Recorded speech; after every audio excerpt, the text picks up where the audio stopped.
We're back. Congressman Stephen King of Iowa is no stranger to making controversial statements, but even by his crazy standards, he's had a heck of a week. And just the past few days, he's questioned why dog fights are illegal and why modern-day multiculturalists keep pushing the idea that diversity has made our country strong. He doesn't believe in that.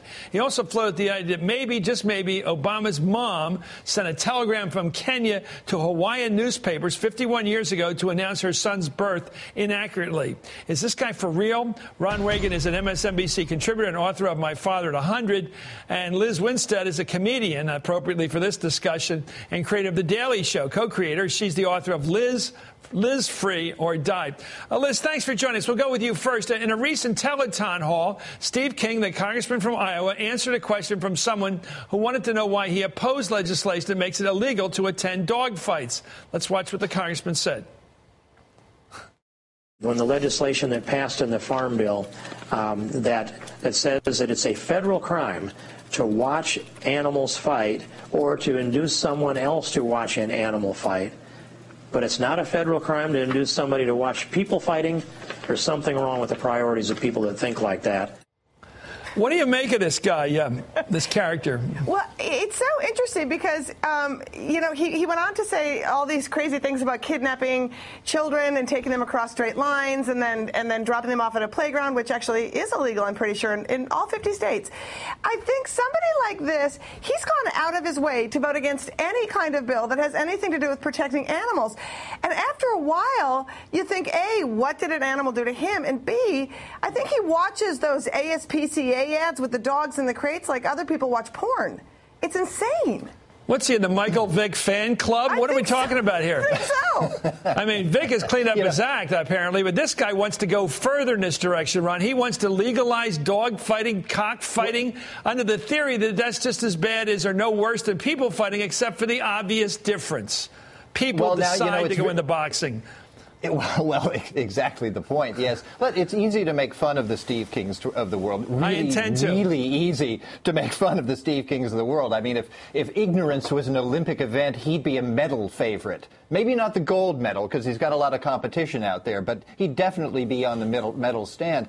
Maybe he's onto something with this dogfighting. Maybe what he's really saying, Chris, is that we ought to make it illegal to watch people fight, just like we do dogs. But your point was actually the right one. Dogs don't choose. People do. And also, you don't shoot people after they fight if they lose. Right. I never thought of that end game. Anyway, this week, King said his comments had been distorted, and he tried to explain what he meant. You're not going to believe this. Take a look. And what I've said is that we need to respect humans as more than we do animals. Whenever we start elevating animals up to above that of humans, we've crossed a moral line.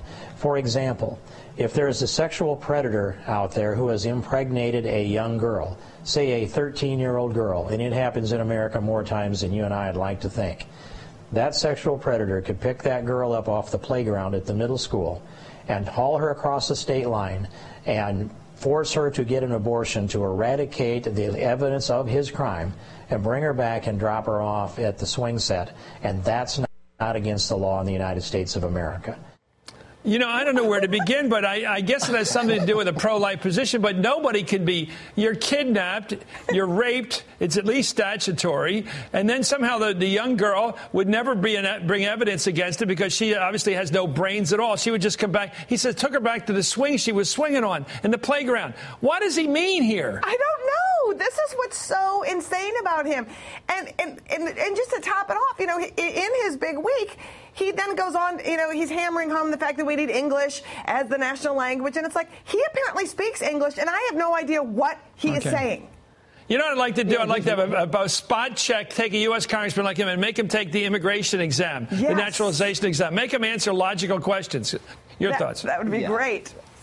That would be great. He's warning us, though, of this epidemic here in the country of legal child rape and kidnapping. Yes. It's going on all over the place. What kind of a country is this? You probably thought it was illegal, too. But I did. I thought it's called the Mann Act, by the way.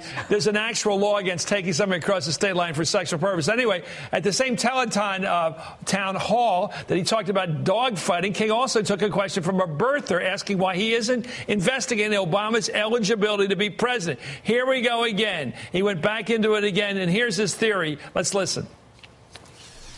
We went down into the Library of Congress, and we found the microfiche there of two newspapers, only two newspapers in Hawaii.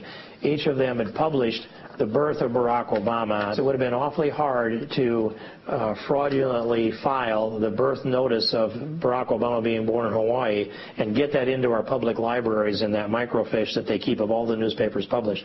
That doesn't mean that there aren't some other explanations on how they might have announced that by telegram from Kenya. The list goes on. I have another explanation. You, sir, are insane. Anyway, thank you, Ron Reagan, and politically not very useful. And Liz Winstead, thanks for